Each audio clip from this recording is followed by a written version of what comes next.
আজকে আমরা রয়েছি কোথায়? হ্যাঁ, লালগঞ্জ সমুদ্র সৈকত। একদিনের ছুটি হোক বা উইকেন্ডের ছুটি, তোমার ঘোরার লিস্টে এই জায়গাটাকে এবার থেকে অ্যাড করে দিতেই পারো। কলকাতার একদম কাছেই মাত্র কয়েক ঘন্টা দূরেই রয়েছে এই সমুদ্র সৈকত, যেখানে আসলে তোমরা দেখতে পাবে চারিদিকে রয়েছে গভীর ঝাউবনের জঙ্গল। একটা শিয়ালের দেখা পেলাম এখানে, এই দেখো শিয়ালটা। আর রয়েছে বীচ জুড়ে অজস্র লাল কাঁকড়া, আর রয়েছে একটি নির্জন সমুদ্র সৈকত। এখানে আমাদের লাল কাঁকড়া ফাইনালি আমরা ধরতে পেরেছি, লালগঞ্জের লাল কাঁকড়া। একদম বিচ থেকে আমাদের নেওয়া হয়েছে মাছ, টাটকা টাটকা মাছ। আর বিচে ঘোরার সাথে সাথে থাকছে সুন্দর একটি ক্যাম্পে থাকা খাওয়ার ব্যবস্থা, যেখানে ওয়েলকাম ড্রিঙ্কস থেকে শুরু করে লাঞ্চ, ডিনার, ব্রেকফাস্ট সবই থাকছে প্যাকেজের মধ্যে। তবে উপরি পাওনা হিসেবে থাকবে ক্যাম্প ফায়ার আর barbecue chicken. Good morning guys, একটা নতুন ট্রাভেল ভিডিওতে তোমাদের সবাইকে ওয়েলকাম করছি। তো এখন বাজে কিন্তু ঘড়িতে অ্যাপ্রক্স 7:30 কাছাকাছি। আর আরেকটা নতুন ট্রাভেল, মানে আরেকটা নতুন জার্নি, আরেকটা নতুন জায়গা। তো আজকে যে জায়গাটা আমরা যেতে চলেছি সেটা হচ্ছে, তোমরা হয়তো অনেকেই জায়গাটার নাম শুনেছো বা অনেকে হয়তো শোনোনি, সেটা হচ্ছে লালগঞ্জ। রীতিমতো কিন্তু এখন সোশ্যাল মিডিয়াতে বেশ ভাইরাল জায়গাটা। তো সেখানে আজকে আমরা যাব এবং সেখানে কীরকম খরচ কলকাতা থেকে গেলে, এবং সেখানে গেলে তোমরা কী কী দেখতে পারবে, কী কী আনন্দ ফুর্তি করতে পারবে, মজা করবে, এবং থাকা খাওয়া নিয়ে টোটাল কত খরচ, সমস্ত ডিটেলস দেবো কিন্তু আজকের এই ভিডিওতে। তো চলো আজকের ভিডিওটাকে এখানেই শুরু করছি, এবং ভিডিওটা যাতে যাতে ভালো লাগবে অবশ্যই কিন্তু একটা লাইক করে দিও এবং শেয়ার করে দিও, সাবস্ক্রাইবটা করে দিও। তো চলো আজকের ভিডিওটাকে এখান থেকে শুরু করা যাক। আমাদের এবারের গন্তব্য হচ্ছে লালগঞ্জ, আর এবার আমরা কোনো ট্রেন পথে নয়, যাব এবার সড়ক পথে। আর এবারের ট্রিপে আমার সাথে রয়েছে সেই ফ্রেন্ডস গ্রুপ যাতে তোমরা অলরেডি দার্জিলিং সিরিজে দেখেছো। কলকাতা থেকে লালগঞ্জের দূরত্ব প্রায় 132 কিলোমিটার, যাতে সময় লাগে প্রায় 4.5 ঘন্টার ওপরে। তাই তো আর বেশি দেরি না করে ঝটপট বেরিয়ে পড়লাম আমরা যাচ্ছি ইস্টার্ন মেট্রোপলিটন বাইপাস রোড হয়ে ভায়া কুলপি হয়ে বকখালি রোড ধরে পৌঁছে যাব লালগঞ্জে। এছাড়াও তোমরা চাইলে কিন্তু ট্রেন পথে যেতে পারো। সেক্ষেত্রে তোমাদেরকে শিয়ালদা থেকে নামখানা লোকাল ধরে নামখানায় আসতে হবে, এবং নামখানার বাইরে থেকে তোমরা বিভিন্ন টোটো পেয়ে যাবে বা অটো পেয়ে যাবে, এবং তাদের লালগঞ্জ বললেই তারা পৌঁছে দেবে তোমাদেরকে। ভাড়া নেবে ওই 30 থেকে 40 টাকা মতো। যাত্রাপথ কিন্তু অনেকটাই, তবে সাথে যদি এরকম বন্ধুমহল থাকে তাহলে হয়তো কোনো রাস্তাই বড় নয়। তাই তো হাসি ঠাট্টা মজা করতে করতে কখন যে কলকাতার সেই বড় বড় বিল্ডিংগুলো ছাড়িয়ে সবুজে ঘেরা পরিবেশে পৌঁছে গেলাম তা আমরা বুঝতেই পারলাম না।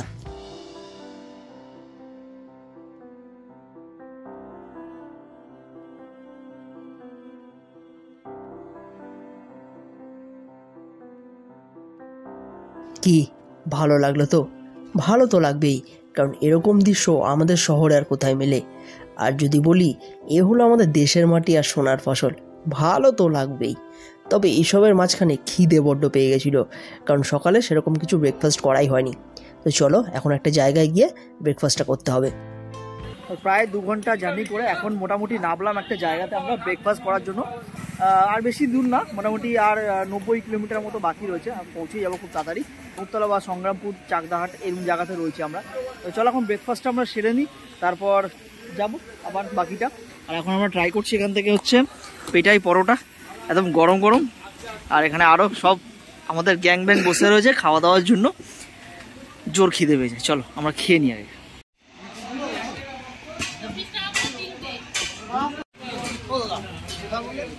পেটে কিছু দানা পানি দিয়ে আবার আমরা গাড়িতে উঠে পড়লাম। আর এবার আর কোথাও নয়, একেবারে লালগঞ্জ সমুদ্র সৈকত।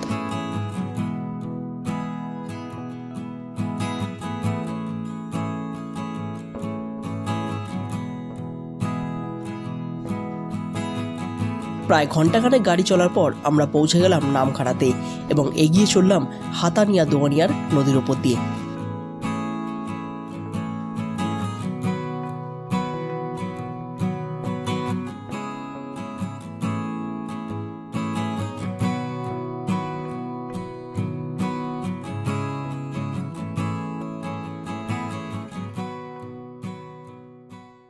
সো ফাইনালি পাক্কা 4 ঘন্টা 4.5 ঘন্টার কাছাকাছি জার্নি করে কিন্তু আমরা এবার পৌঁছে গেছি আমাদের ডেস্টিনেশনে লালগঞ্জ ক্যাম্পে।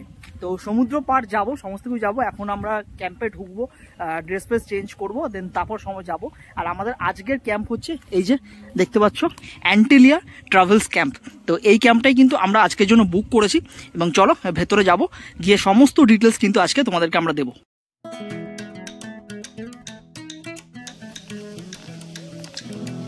তো আসার সাথে সাথে কিন্তু আমাদেরকে এরকম ওয়েলকাম ড্রিঙ্কস দিয়ে দিয়েছে। দেখো সবাই একদম ওয়েলকাম ড্রিঙ্কস নিয়ে নিচ্ছে, তোমরাও আসার সাথে সাথে কিন্তু এরকম ওয়েলকাম ড্রিঙ্কস পাবে।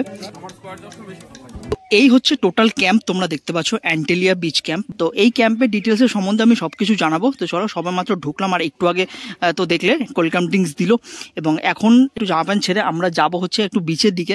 দেন বিচ থেকে এসে কিন্তু একবারে ফ্রেশ ট্রেশ হয়ে স্নান করে কিন্তু আমরা লাঞ্চ সারবো। তারপর কিন্তু তোমাদেরকে পুরো কিন্তু ক্যাম্প সম্বন্ধে সমস্ত কিছু ডিটেলস আমি তোমাদেরকে ভিডিওর মধ্যে জানাবো। আরেকটা জিনিস, এই ক্যাম্পের বাইরের যে সিনারিওটা জাস্ট দারুণ দারুণ, অসাধারণ একটা গ্রামের প্রাকৃতিক সৌন্দর্য। এদিকে দেখো চারিদিকে কিন্তু ভেরি রয়েছে, এবং এই যে সরু রাস্তাটা জাস্ট ব্যাপক, অসাধারণ লাগছে। হালকা ফ্রেশ ট্রেশ হয়ে আমরা বেরিয়ে পড়লাম সমুদ্রের দিকে। আর আমাদের ক্যাম্প থেকে সমুদ্রের দূরত্ব ছিল মাত্র 2 মিনিট। আর সমুদ্রে যাওয়ার রাস্তাটাও কিন্তু বেশ সুন্দর, মাঝখানে কাঁচা রাস্তা এবং দুধারে গভীর ম্যানগ্রোভ অরণ্য। এই মুহূর্তে কিন্তু আমরা চলে আসলাম বিচে, আর এই হচ্ছে দেখতে পাচ্ছ বিচ, লালগঞ্জের বিচ, যেখানে কিন্তু ভর্তি ভর্তি কাঁকড়া রয়েছে, এবং চারিদিকটা একবার দেখো, ওই দূর দূরান্তে যত তোমরা দেখতে পাচ্ছ পুরোটাই কিন্তু বিচ এবং সমুদ্র। আর এই দিকে হচ্ছে কিন্তু এরকম ম্যানগ্রোভ, আর পিছনে আমাদের ক্যাম্প, আর এরকম জঙ্গল রয়েছে ঘন। আর এই হচ্ছে পিওর লালগঞ্জ বিচ।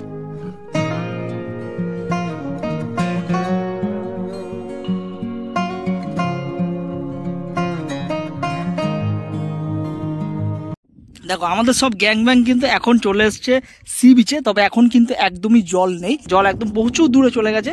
আর এখানে একটা চাষি বসে আছে, যিনি মাছ ফাছ ধরছে। তো আমাদের বন্ধু বান্ধব সবাই চলে গেছে ওখানে মাছ কেনার জন্য, ভেজে খাবে বলে। তো এই হচ্ছে ব্যাপার। আর দেখো, তো এখন একদম বিচ থেকে আমাদের নেওয়া হয়েছে মাছ, টাটকা টাটকা মাছ। এখন ক্যাম্পে নিয়ে গিয়ে কিন্তু আমাদের ভেজে খাওয়া হবে, টাটকা মাছ নেওয়া হয়েছে। আর একটা জিনিস দেখাবো, কাঁকড়াটা কার কাছে? আর এই হচ্ছে কাঁকড়া নিয়েছি, কাঁকড়াটা ফ্রিতে দিয়েছে। কাঁকড়াটার পেটে কতটা ডিম দেখো, প্রচুর ডিম রয়েছে এই কাঁকড়া। আর এই মাছ আমরা এখন ভেজে খাবো, চলো। আচ্ছা, এবার চলে আসলাম কিন্তু আমরা এখানে লাঞ্চ সারতে। তো লাঞ্চে কিন্তু কি কি থাকবে তোমাদের একবারে বলে দিচ্ছি। তো এখন আমার এই যে প্লেট দেখতে পাচ্ছ এই মুহূর্তে দিয়ে গেল। আর এখানে যেহেতু আমরা ননভেজই নিয়েছি, ভেজে অপশান আছে, তোমরা চাইলে নিতে পারো। তো আমাকে ফার্স্টে এখানে ভাত রয়েছে, লেবু রয়েছে, ওদিকে পেঁয়াজ দিয়েছে, এখানে আলু ভাজা রয়েছে, ডাল দিয়ে গেছে, আর এখানে 2টো আমুদি মাছ ফ্রাই দিয়ে গেছে। ঠিক আছে, তো চলো খাওয়া দাওয়াটা সেরে নিই। তারপর খিদে জোর লেগে গেছে, কারণ অনেকটা রাস্তা জার্নি করে এসেছি, আর তার উপর এখনো মানে অনেকটা টাইম হয়ে গেছে, কিছুই খাওয়া হয়নি সেইভাবে। চলো খেয়ে নিই। থ্যাংক ইউ না, ওখান থেকে আমি নেব। যতই আমরা জার্নি করি, দুপুরের শেষে কিন্তু ভাত না হলে কিন্তু আমাদের চলে না, তাই ভাত মাস্ট। তো এখন আসলো একটু ভেজ, যেটা রয়েছে হচ্ছে আলু পটল। তো চলো খাওয়া যাক।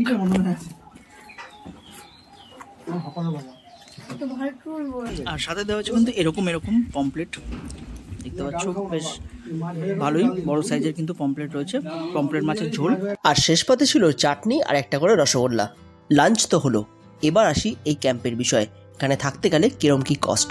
তো এবার তোমাদের একটু ক্যাম্প সম্বন্ধে একটু ডিটেলসে বলে দিই ক্যাম্পের বিষয়। তো এটা হচ্ছে অ্যান্টিলিয়া লালগঞ্জ ক্যাম্প। তো এখানে এই যে ছোট টেন্টগুলো দেখতে পাচ্ছ, আমরা 3টে টেন্ট নিয়েছি 6 জন মিলে। তো এই টেন্টগুলো কিন্তু পার পার্সনের হিসাবে কিন্তু ভাড়া রয়েছে। এই টেন্টগুলোতে তোমার 1200 টাকা করে চার্জেস পড়বে, উইথ লজিং অ্যান্ড ফুডিং। হ্যাঁ, খাবার দাবার সমস্ত কিছু নিয়ে।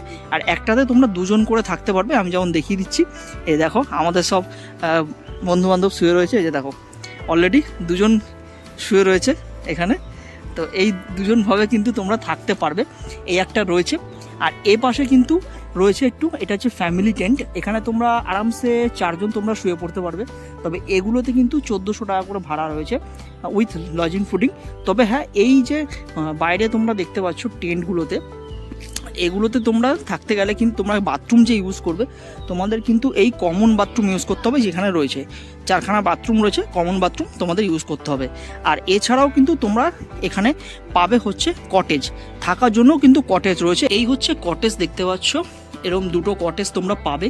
একটা রয়েছে নন এসি, এসি দুটোই তোমরা বুকিং করে এসো, সেগুলো তোমরা কথা বলবে এখানকার ওনারদের সাথে, সেই বুঝে। এবার এসির ক্ষেত্রে কিন্তু তোমাদের যেটা 2 থেকে 3 জন সেক্ষেত্রে কিন্তু তোমাদের প্রাইস পড়বে সেটা হচ্ছে 1600 টাকা করে, আর যেটা তোমাদের 3 থেকে 4 জন সেক্ষেত্রে তোমাদের প্রাইস পড়বে কিন্তু এসিতে 1700 টাকা করে। এবং নন এসি যদি নাও সেক্ষেত্রে তোমরা 1500, এবং আর হচ্ছে তোমাদের এদিকে 3 থেকে 4 জনের নিলে সেক্ষেত্রে পড়বে 1700 টাকা। আর হ্যাঁ, এখানে কিন্তু সুন্দর একটা পুকুর রয়েছে এবং যেখানে তোমরা এইভাবে বসে সময় কাটাতে পারো। আর পুকুরটা দেখাচ্ছি, বেশ ভালোই মোটামুটি একটা পুকুর রয়েছে, কিছু পদ্ম ফুল রয়েছে, এই দেখা যাচ্ছে, আর কিছু নেই। বাট সময় কাটানোর জন্য এই জায়গাটা একটুখানি ভালো সুন্দর আছে। আর ওই পাশে যে জায়গাটা দেখতে পাচ্ছ ওটা হচ্ছে লাঞ্চ বা ডিনার করার জায়গা, ওখানে তোমরা বসে লাঞ্চ বা ডিনারটা সারতে পারবে। তবে হ্যাঁ, এই ক্যাম্প নিয়ে কিছু কথা তোমাদেরকে বলে দিচ্ছি, যেগুলো তোমরা যদি বুকিং করে আসো তাহলে আমার মনে হয় তোমার এইগুলো জিনিসগুলো জেনে রাখা উচিত। এই যে ক্যাম্পটা দেখছো, বাইরে যে কমন বাথরুমগুলো রয়েছে সেক্ষেত্রে কিন্তু কোনো আলাদা রকম জল বা কিছু ইউজ করে না এরা। এই যে পুকুরটা সাইডে দেখালাম, সেই সাইডের পুকুর থেকে কিন্তু জল ফিল্টার করে সেগুলোই স্নান বা মুখ ফুক ধোয়ার জন্য কিন্তু এনারা ইউজ করে। সেটা আমার ঠিক ভালো লাগলো না, সেই জায়গায় আমার মনে হয় একটা ভালো জল নিলে আই হোপ সো সেটা একটু ভালো হতো। আর বাথরুমে কিন্তু সেরকম স্পেসিফিক কোনো বালতি বা কিছু নেই, শুধু একটা মগ রয়েছে, সেই মগের বেস করে কিভাবে স্নান করা যায় জানি না। তো এরকম ব্যাপারগুলো রয়েছে, তো এগুলো তোমরা একটু দেখে এসো। আর এছাড়াও যদি বলি সার্ভিস মোটামুটি, আর দুপুরের লাঞ্চটা তো আমরা করলাম। দুপুরের লাঞ্চের ক্ষেত্রে যদি বলি, দুপুরের লাঞ্চটা আমি বলবো অ্যাভারেজ, মোটামুটি খুব ভালো বা খুব আউটস্ট্যান্ডিং খাবার আমি বলবো না, অ্যাভারেজ খাবার দাবার রয়েছে। বাকি আরও রয়েছে ডিনার রয়েছে, সন্ধ্যেবেলা খাবার, সেগুলো করার পরেই সমস্ত কিছু বুঝতে পারবো যে এখানকার বাকিটা কীরকম রয়েছে। তবে আমার যদি বলি একটুখানি আমার প্রাইসটা একটু বেশি লেগেছে, আদারওয়াইজ খাবার দাবার সমস্ত কিছুর তুলনায়। জানি এই সমস্ত জায়গায় এগুলো একটু মানে প্রাইসটা হাই হয়, সেটা আমি জানি। তবে যাই হোক, সার্ভিসের ক্ষেত্রে বাকি হলো যেটা আমাদের সাথে হয়েছে সেগুলোই তোমাদেরকে বললাম। এবং আধার কার্ড তোমরা ক্যারি করো, আধার কার্ড ছাড়া কিন্তু তোমাদের এখানে এন্ট্রি করতে দেবে না, কারণ প্রত্যেক জনের যে কজন তোমরা আসবে সে কজনে কিন্তু আধার কার্ড তোমাদের এখানে ক্যারি করতে হবে। আর হ্যাঁ, যেই দুটো কটেজ তোমাদের দেখালাম সেগুলোর ভেতরে কিন্তু তোমাদের বাথরুম অ্যাটাচ রয়েছে, সেগুলোতে তোমরা বাথরুম ভেতরেই পেয়ে যাবে। আর যেগুলো বাইরে রয়েছে সেগুলোর ক্ষেত্রে তোমরা বাইরেই কিন্তু কমন বাথরুম রয়েছে, সেখানে তোমাদের ইউজ করতে হবে। দুপুরে লাঞ্চ সেরে হালকা বিশ্রাম নিয়ে বিকালটা কাটাতে চলে আসলাম আমরা আবার সমুদ্রের পাড়ে।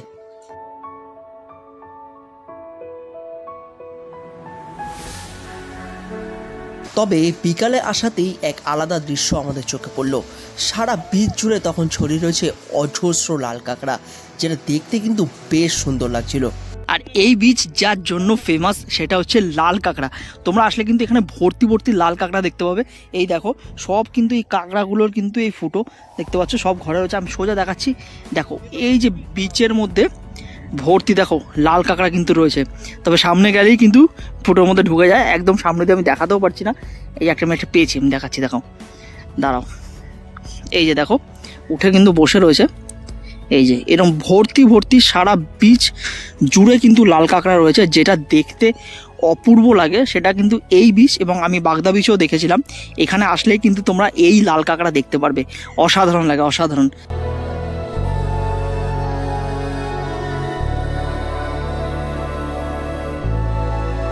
আর বাগদা বিচের পর আবার আসলাম এই লালগঞ্জ সি বিচে।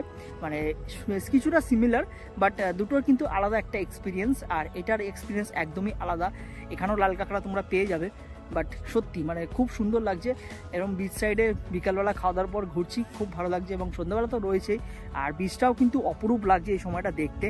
চারিদিকে বেশ ফাঁকা, সেরকম লোকজন নেই, মানে ভার্জিন বিচ বলতেই পারো এটাকে বলা যায়। এবং লাল কাঁকড়াগুলো সত্যি মানে আমার চোখের সামনে রয়েছে, মনে হচ্ছে গিয়ে ধরি, বাট সত্যি বলছি এগুলোকে ধরা যায় না, এত সহজ না। খুব ফাস্ট, খুব জোরে দৌড়ায় এগুলো। আর এবং এই যে পরিবেশ, এই যে দৃশ্য তোমরা দেখছো, ব্যাপক লাগছে। তো এখানে আমাদের লাল কাঁকড়া ফাইনালি আমরা ধরতে পেরেছি, লালগঞ্জের লাল কাঁকড়া। আমরা খুঁড়ে অনেকটা খুঁড়েছি, এই যে খুঁড়ে আমরা ওখান থেকে কিন্তু একটা লাল কাঁকড়া ধরেছি। দেখো সামনে থেকে দেখো কিরকম লাগছে দেখতে। এই যে নৌকাগুলো দেখতে পাচ্ছ, ছোট যে নৌকাগুলো রয়েছে, এগুলো সব মাছ ধরার নৌকা, না মাছ চাষিদের নৌকা। তারা এখান থেকে সব মাছ ফাছ ধরে বিক্রি বাট্টা করে চাষিরা। আর যে দেখতে পাচ্ছ এই যে ম্যানগ্রোভ অরণ্যটা, এটা কিন্তু পুরো ওই দিক দিয়ে ঘুরে গিয়ে পুরো অতটা গেছে। আর ওই দিকটা কিন্তু পুরো হচ্ছে মানে সমুদ্র, ওই দিকটা সূর্য তখন প্রায় অস্তের দিকে। আরও বেশ কিছুক্ষণ সময় কাটিয়ে আমরা এগিয়ে চললাম এবার ক্যাম্পের দিকে। ওদিকে সন্ধে নামতে না নামতেই ক্যাম্পের চিত্রটাই পুরো বদলে গেল। চারিদিকে আলোগুলো জ্বালাতে যেন ক্যাম্পটা আরও বেশি সুন্দর লাগছিল।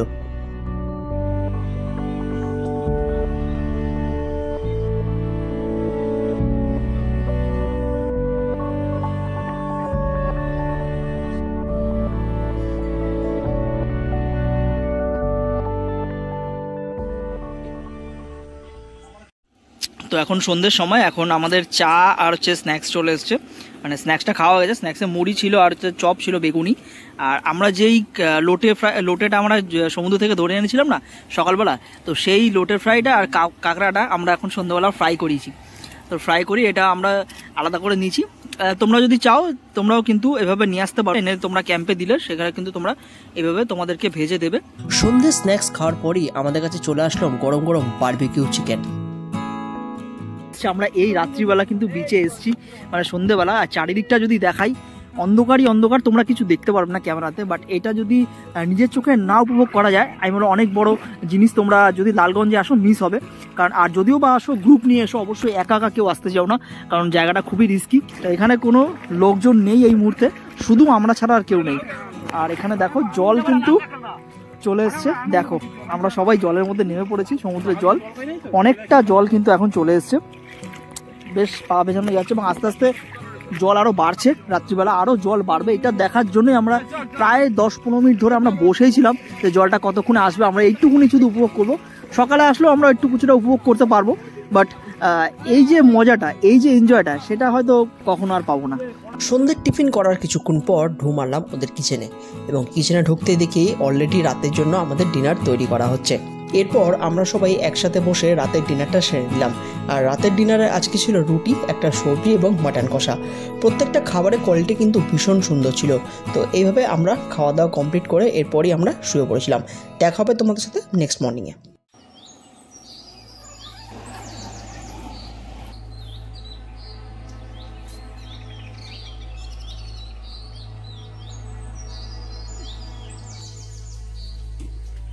Good morning guys. তো এখন বাজে প্রায় 6টার কাছাকাছি। এই মাত্র জাস্ট উঠলাম ঘুম থেকে। আর একটু সকালে ওঠার ইচ্ছা ছিল, বাট রাত্রে অনেক রাতে ঘুম হয়েছে, একটু গরম তো বুঝতেই পারছো।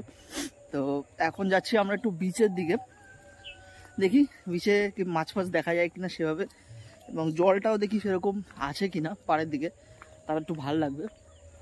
আর সকালে পরিবেশটা বেশ ভালোই লাগছে, চারিদিকটা বেশ নিস্তব্ধ, লোকজন নেই। কেমন লাগছে বল? দারুণ ভালো লাগছে। হ্যাঁ, তো চলো। সানরাইজ হয়ে গেছে, সানরাইজটা দেখার ইচ্ছা ছিল, বাট যেহেতু দেরি করে উঠেছি সানরাইজটা আমি নিজেও দেখতে পারলাম না, তোমাদেরকেও দেখাতে পারলাম না। তো চলো বাকি বিচের দিকটাই দেখাই কিরকম কি পরিবেশ রয়েছে এখন।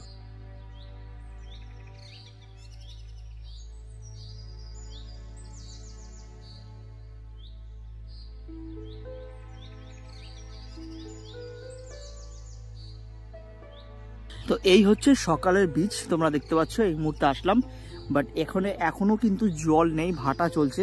মেনলি এই যে এখানটা যেটা বুঝতে পারলাম, এখানে হচ্ছে কিন্তু জোয়ারটা রাত্রের বেলাটাই আসে, মানে রাত্রেবেলা বেশ ভালো জল থাকে। মানে এই বালি দেখেই বুঝতে পারছো যে বালির লেয়ারটা দেখো, জলটা কত দূর, এই এত দূর অবধি কিন্তু জল ওঠে, তারপর কিন্তু শুকনো। আর বেশ ভালো কিন্তু ঢেউ থাকে রাত্রিবেলা, যেটা আমরা এসে দেখেছিলাম। কিন্তু দিনের টাইমে একটু জলটা থাকলে ভালো হতো, আরও বেশি মজা হতো। বাট দিনের টাইমটাই কিন্তু বেশিরভাগ টাইমটাই কিন্তু ভাটা থাকে, আর জোয়ারটা রাত্রিবেলা সময়তেই আসে। আর যেটা দেখতে তখনও মানে রাত্রের সিনটাও কিন্তু খুবই সুন্দর, বাট সেটা তো একটা রিস্কি ব্যাপার, তখন গ্রুপ ছাড়া কিন্তু আসা একদমই পসিবল না। আর সকালবেলার যে সিনারিওটা সেটাও কিন্তু বেশ ভালো লাগছে, আর ফ্রেশ লাগছে। এবং চারিদিকটা দেখো ফাঁকা, লোকজন নেই। এবং দূরে দূরে যারা জেলে আছে তারা রয়েছে, দূরে দূরে যারা মাছ ধরে তাদের বোট রয়েছে, ছোটো ছোটো নৌকা রয়েছে তাদের, এছাড়া আর কিছু নেই। এবং দেখতে বেশ ভালো লাগছে। এবং সোজা দেখো আমাদের গ্যাং সব নেমে গেছে কি করতে, জলের মধ্যে কাদার মধ্যে নেমে গেছে মাছ ফাছ ধরার জন্য। আর ওইদিকে দেখো যে রোদের যে আলোটা সেটা জলের মধ্যে পড়ছে, এবং দেখতে কিন্তু অপূর্ব লাগছে, জাস্ট অপূর্ব।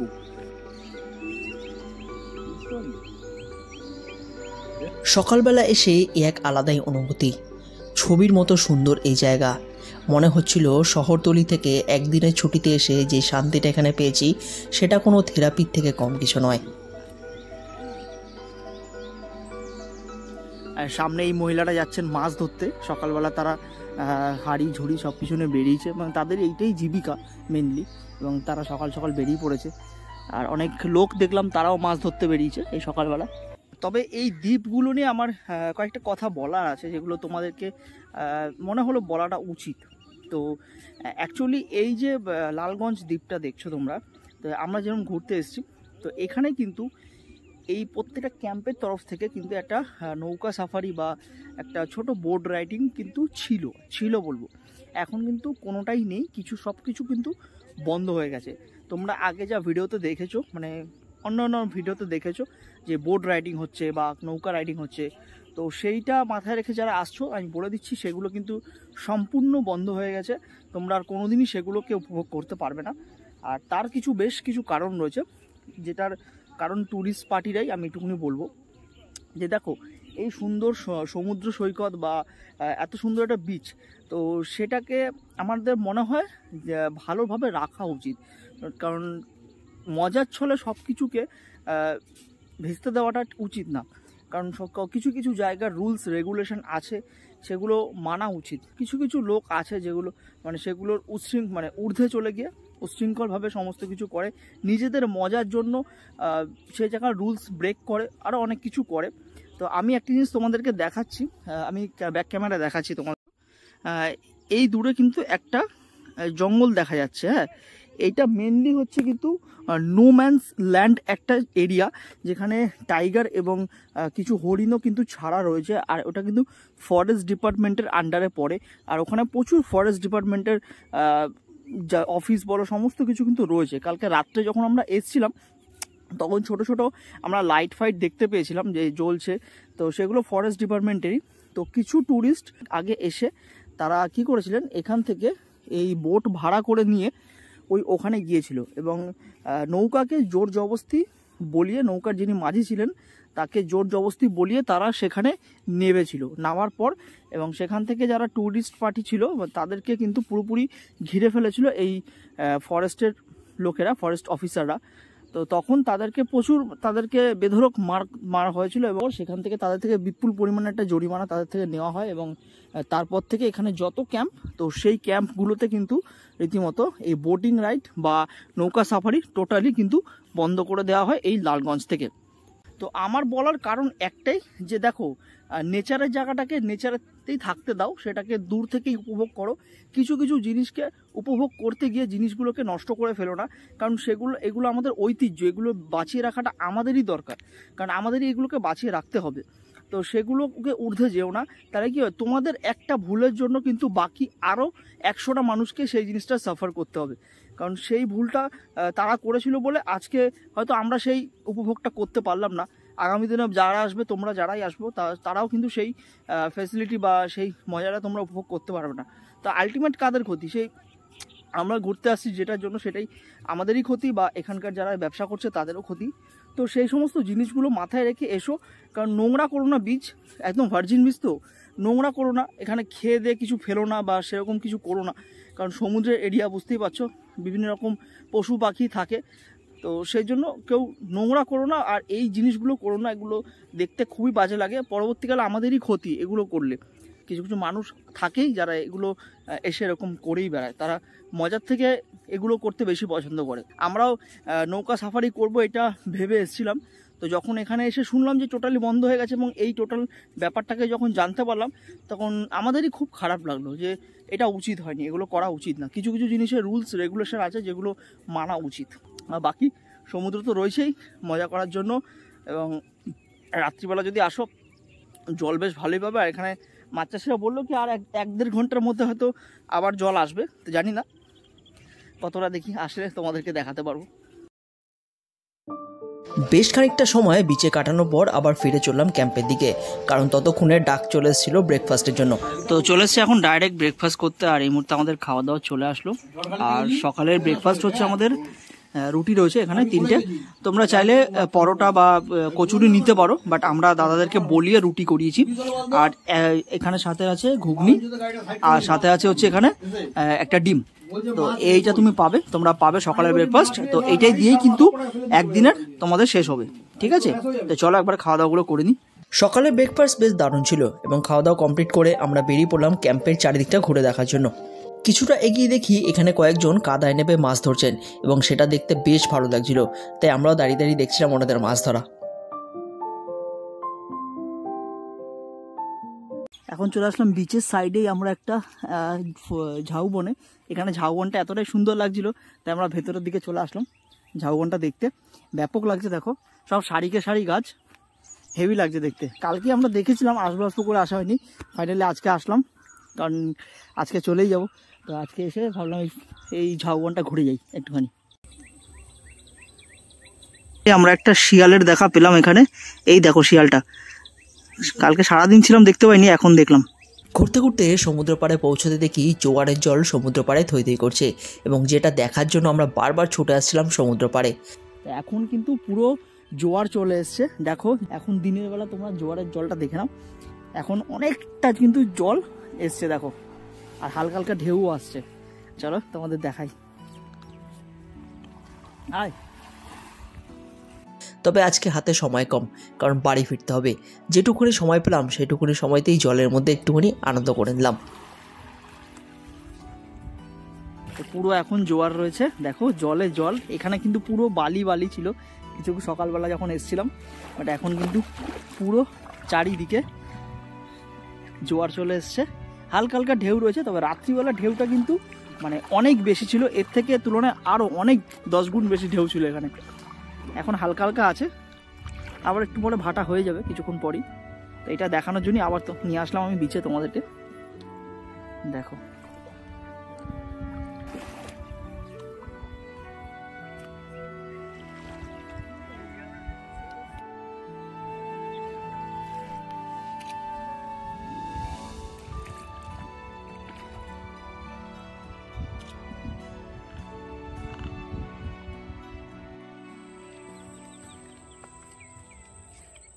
ওকে, সো এই মুহূর্তে কিন্তু সব কমপ্লিট হয়ে গেছে আমাদের, আর আমরা এই মুহূর্তে এখন বেরিয়ে পড়বো ক্যাম্প থেকে। তো ওভারঅল এক্সপিরিয়েন্স যদি বলি, দেখো সব কিছু মিলিয়ে কিন্তু বেশ ভালো গেল একটা এক্সপিরিয়েন্স। লালগঞ্জ নতুন একটা জায়গা, নতুন একটা ভার্জিন বিচ বলতে পারো, যেটাই তোমাদেরকে দেখালাম। আমার তো বেশ ভালোই লেগেছে, খারাপ লাগেনি। তবে একটু 19-20 যেগুলো তোমাদেরকে ভিডিওতে বলেছি যে ক্যাম্প সম্বন্ধে কী কী আছে, কী কী নেই, কী কী ফেসিলিটিস রয়েছে, ভালো সুবিধা অসুবিধা সব কিছুই তোমাদেরকে বললাম। বাট ওভারঅল যদি জায়গাটা নিয়ে বলি, নিউ একটা প্লেস, তোমরা অবশ্যই ভিজিট করতে পারো, তোমাদের ভালো লাগবে। আসো তোমরা আর এনজয় করো তোমরা আমাদের মতো। তো চলো আজকে ভিডিও এতটাই রাখছি, এবং এই ক্যাম্পের phone number, Google map link, সমস্ত কিছু ডিটেলস ডেসক্রিপশনে থাকবে, তোমরা চেক করে নিও। তো চলো, ভিডিওটা কেমন লাগলো অবশ্যই কমেন্ট বক্সে জানিও, এবং ভিডিওটা ভালো লেগে থাকলে প্রত্যেকবারের মতো লাইক করে দেবে, শেয়ার করে দেবে, এবং সাবস্ক্রাইবটা করে দেবে। সাবস্ক্রাইব করে পাশে থাকা বেল আইকন প্রেস করে অল নোটিফিকেশন ক্লিক করে দেবে, তাহলে যখন ভিডিও দেবো সমস্ত নোটিফিকেশন তোমরা সবার আগে পেয়ে যাবে।